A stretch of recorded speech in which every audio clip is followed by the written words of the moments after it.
Me Priyanka is describing the topic समुदाय की आवश्यकताओं का निर्धारण, यानी कि कम्युनिटी नीड्स असेसमेंट। यहाँ पे इसका मतलब क्या है, कम्युनिटी के अंदर जो भी नीड्स हैं, जो भी हमारे समुदाय के अंदर आवश्यकताएं हैं, उनको हम नोटिस करते हैं कि वो हमारी अच्छे तरीके से हो रही है कि नहीं। जब भी हम सर्वे करते हैं, सरकार कोई भी प्रोग्राम बनाती है, तो जो भी वहाँ पे स्वास्थ्य कर्मी है वो अपना सर्वे अच्छे तरीके से कर रहे हैं कि नहीं, हम ये सब चीज़ें वहाँ पे देखते हैं, उनकी असेसमेंट करते हैं कि वो अपना काम ढंग से कर रहे हैं या नहीं।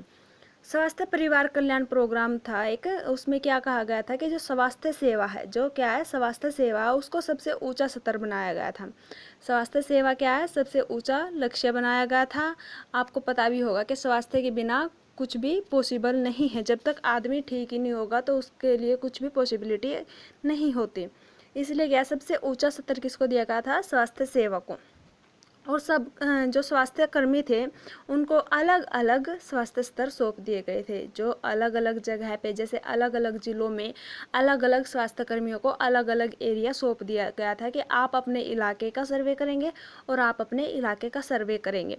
और वहाँ पे जो भी सर्वे, जो सबसे ज़्यादा सर्वे करेगा और जितने ज़्यादा केस लेके आएगा, जितने ज़्यादा वहाँ पे स्वास्थ्य कर्मी लोगों से मिलेंगे, उनको उनके अकॉर्डिंग उनको नगद राशि भी दी जाती थी। यानी कि जितना एरिया वो कवर करते हैं उसके अकॉर्डिंग उनको नगद राशि दी जाती थी, और इसके लिए उनको नगद पुरस्कार भी दिए जाते थे। धन के लालच में कार्यकर्ता अनियमितता करने लगे, यानी कि वो झूठ माट की वहाँ पे रिपोर्ट दिखाने लगे। ठीक है, आंकड़ों को बढ़ा चढ़ा के बताना, रिकॉर्ड में हेरा फेरी करने लगे, रिपोर्ट्स को झूठा लिखने लगे। वो जाते नहीं थे घर पे बैठे बैठे, क्या वहाँ पे ही उन रिपोर्ट्स को लिखने लगे, यानी कि झूठी रिपोर्टें वो देने लगे, जिसका क्या वहाँ पे बुरा अफेक्ट होने लग गया। इससे प्रोग्राम की गुणवत्ता पर विपरीत असर होने लग गया। देखो यहाँ पे क्या, धन के लालच में आके जो स्वास्थ्य कार्यकर्ता वो ये सब गलत काम करने लग गए कि हाँ, हमें तो हम जितने आंकड़े ज़्यादा बड़ा चढ़ा के बताएंगे उतने ही हमें पैसे मिलेंगे, लेकिन इसका असर जो था वो क्या था, विपरीत होने लगा। लेकिन जो हमारा राष्ट्रीय, देखो राष्ट्रीय परिवार कल्याण प्रोग्राम था, उसका तो क्या था, हमारा प्रोग्राम का क्या मेन था कि हमें स्वास्थ्य सेवा को सबसे ऊंचा लक्ष्य बनाया था कि स्वास्थ्य सेवा हमें ये देनी होती थी लोगों को। लेकिन उन्होंने क्या, पैसे के लालच में आके इसका उल्टा फ़ायदा उठा लिया, इसका विपरीत फ़ायदा वहाँ पे उठाया, और जिसकी वजह से इसका इस प्रोग्राम की गुणवत्ता पर विपरीत असर होने लगा। ठीक है, शुरुआत में इस अलग पद्धति को लक्ष्यों के बगैर योजना बनाई गई, यानी कि सबसे पहले तो क्या था, जब भी ये योजना बनाई गई, जब भी ये प्रोग्राम बनाए गए, सबसे पहले तो ये नहीं था कि आपको इतने ही एरिया में जाना, उनका कोई लक्ष्य नहीं था। उनको ये देखना था कि आप जहाँ तक हो सके वहाँ तक अपना एरिया कवर करो, जितना ज़्यादा आप एरिया कवर करोगे उतने ही आपको पैसे मिलेंगे, यानी कि उसका कोई लक्ष्य नहीं था, टारगेट फ्री अप्रोच थी वो। इसी कारण से वहाँ पे क्या था, झूठी रिपोर्ट वो दिखाने लग गए थे। अतः इसे समुदाय की ज़रूरतों का निर्माण अथवा CNA नाम दिया गया। और क्या, पहले तो ये क्या था, टारगेट फ्री, और इसीलिए इसको क्या नाम दिया गया था, कम्युनिटी नीड असेसमेंट। CNA क्या है, कम्युनिटी नीड असेसमेंट। C से कम्युनिटी, N से नीड और A से असेसमेंट, इसलिए इसको इसका नाम दिया गया था कि हाँ, हम क्या है कि उन्होंने कितने सर्वे किए हैं, उसके बाद क्या, अगर हम घर पे जाके जो भी वहाँ पे राष्ट्रीय परिवार कल्याण प्रोग्राम करवाने वाले थे, यानी कि राष्ट्रीय सरकार थी जो, वो क्या उस एरिया में जहाँ पे उन्होंने सर्वे किया था वहाँ पे किसी भी इंसान से वो जाके पूछ सकते हैं कि हाँ, आपके यहाँ पे स्वास्थ्यकर्मी आए थे कि नहीं। यानी कि वो बाद में, क्योंकि उन्होंने झूठी रिपोर्ट दिखानी स्टार्ट कर दी थी, और झूठी रिपोर्टों के अकॉर्डिंग ही वो क्या बाद में जाके उनके घरों पे जाके पूछते। अगर वो मना कर देते तो वो तभी पता चला था कि यहाँ पे वो क्या कर रहे हैं, वो झूठी रिपोर्टें दिखा रहे हैं। जब लोगों ने ये कहा कि हमारे यहाँ पे कोई स्वास्थ्यकर्मी नहीं आया, तभी ये पता चला था कि वहाँ पे झूठी रिपोर्ट है, और इसीलिए क्या इसको, इसी झूठी रिपोर्टों को देखने के लिए ही वहाँ पे कम्युनिटी नीड असेसमेंट की ज़रूरत पड़ी। ठीक है, इसीलिए वहाँ पे सर्वे की दोबारा से ज़रूरत हुई कि हम लोगों से जाके पूछेंगे कि आपके यहाँ पे स्वास्थ्यकर्मी आए थे कि नहीं। ठीक है, इस प्रोग्राम को उपकेंद्र के कार्य क्षेत्र में क्रियान्वित किया गया, और इस प्रोग्राम को फिर क्या है, सब सेंटर में लागू किया गया। इसकी शुरुआत सब सेंटर के स्तर से ही हुई थी। इसमें क्या था, जो हमारा रिप्रोडक्टिव चाइल्ड हेल्थ है, यानी कि बाल, इससे प्रजनन एवं बाल स्वास्थ्य, जो कि हमारे रिप्रोडक्टिव चाइल्ड हेल्थ प्रोग्राम के सन 1997 में CNA को शुरू किया गया, यानी कि उसी टाइम पे जब हमारे क्या कम्युनिटी नीड असेसमेंट शुरुआत की गई थी, उसी टाइम पे हमारा रिप्रोडक्टिव चाइल्ड हेल्थ प्रोग्राम भी शुरू किया गया था। इसके अंतर्गत क्या आता था, स्वास्थ्य सेवाएं अधिक बेहतर हो और अधिक प्रदान की जानी चाहिए थी। इसमें ये आया था कि हाँ, हमें और भी अधिक अच्छे तरीके से स्वास्थ्य सेवाएं देनी है और अधिक से अधिक हमें स्वास्थ्य सेवाएं प्रदान करनी है ताकि लोगों का कल्याण हो सके। परिवार कल्याण प्रोग्राम का मेन उद्देश्य क्या था कि जो देश की बढ़ती हुई जनसंख्या उसको कम करना था। अतः गुणवत्ता युक्त स्वास्थ्य एवं परिवार कल्याण सेवाएं, इसमें मेनली क्या था, फैमिली प्लानिंग हम करवाते हैं, जिससे क्या है, जो परिवार हमारा छोटे से छोटा हो, यानी कि 2 बच्चे हम 2 हमारे 2 वही वाला, और जो 2 बच्चों के बीच का गैप है वो 3 साल का होना चाहिए। इसमें ये सब हमारा प्रोग्राम के अंदर बताया गया था।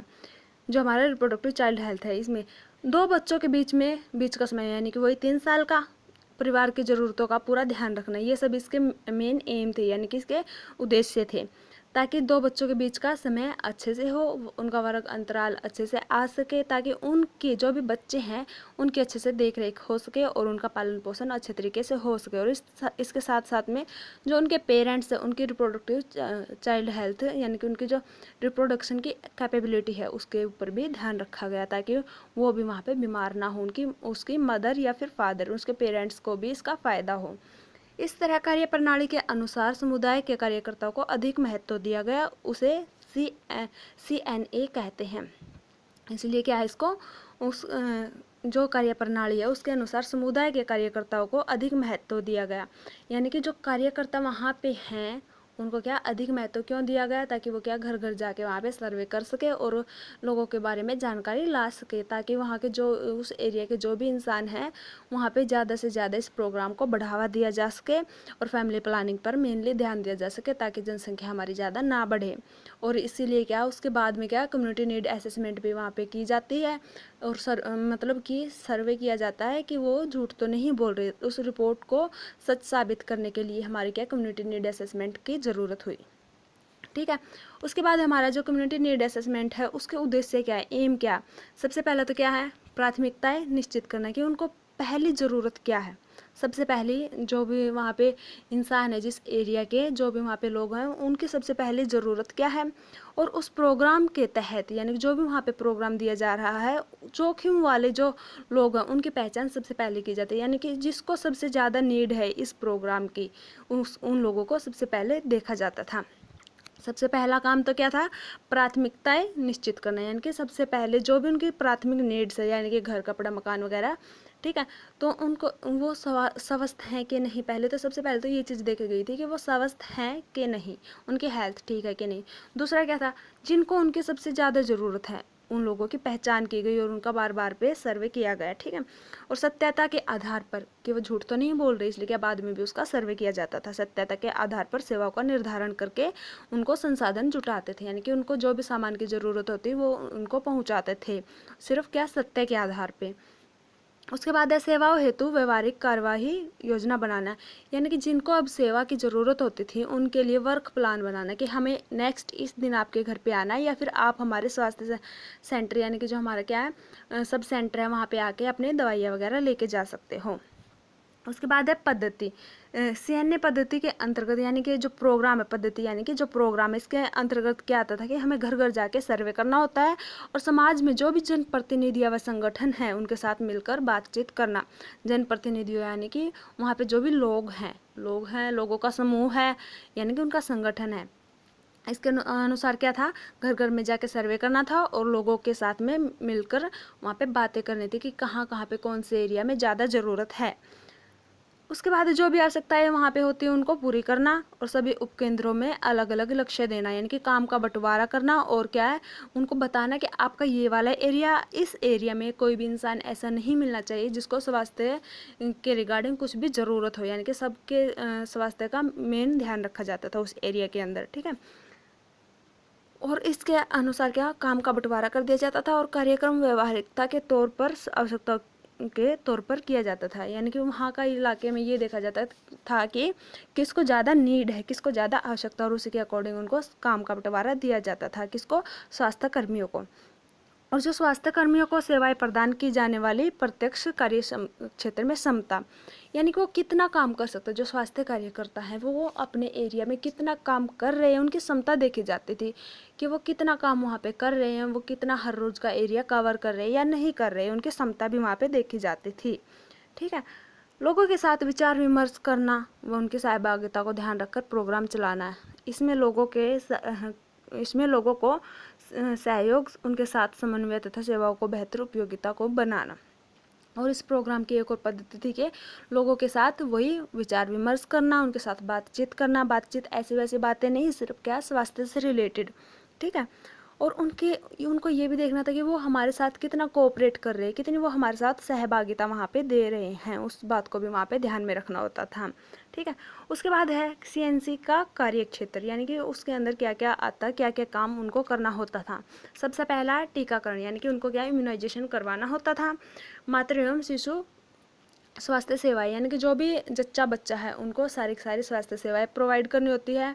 आपने देखा भी होगा कि आंगनवाड़ी में होते हैं जो भी क्या है, प्रेग्नेंट वूमेन होती है, और प्रेगनेंसी के बाद 6 महीने तक हम उसको फूड वगैरह प्रोवाइड करते हैं।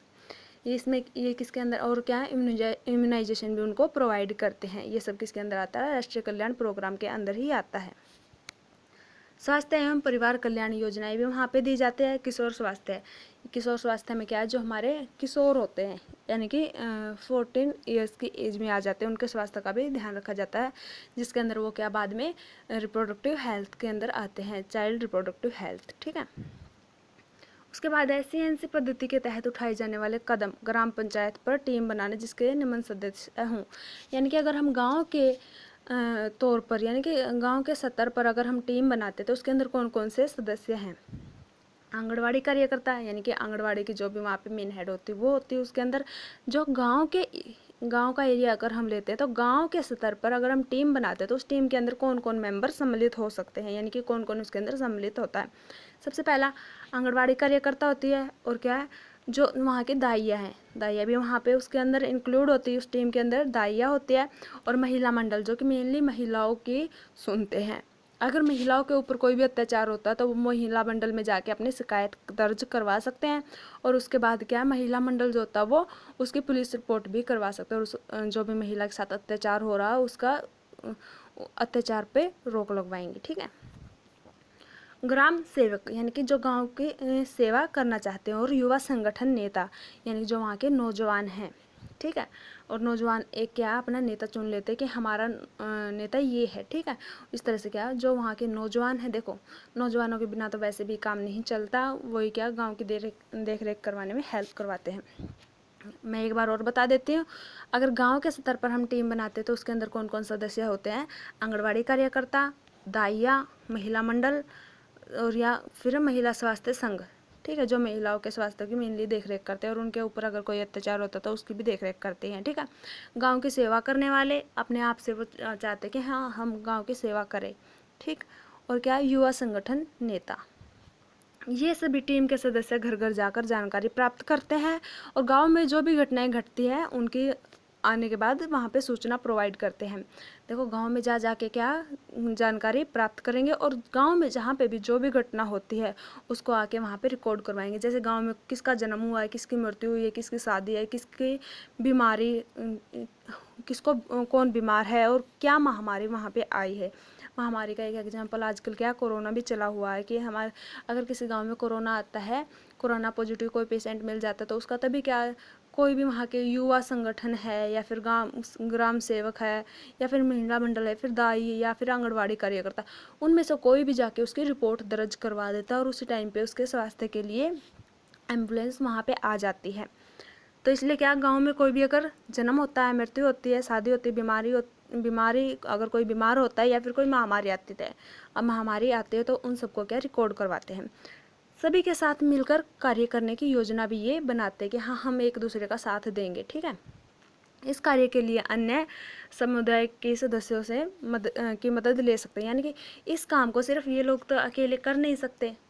पूरा गांव है, गांव में क्या पता कितनी जनसंख्या है, 3,000 है, 4,000 है, कितनी जनसंख्या है, सिर्फ ये 5-6 इंसान तो वहाँ पे काम नहीं कर सकते। इनके साथ में क्या जो दूसरे व्यक्ति हैं, यानी कि समुदाय के जो दूसरे लोग हैं वो भी उनकी मदद करवा सकते हैं। जैसे क्या सरपंच जो क्या ग्राम प्रधान होता है, या फिर पंचायत का सदस्य होता है, सरपंच भी इसमें हेल्प करवा सकता है।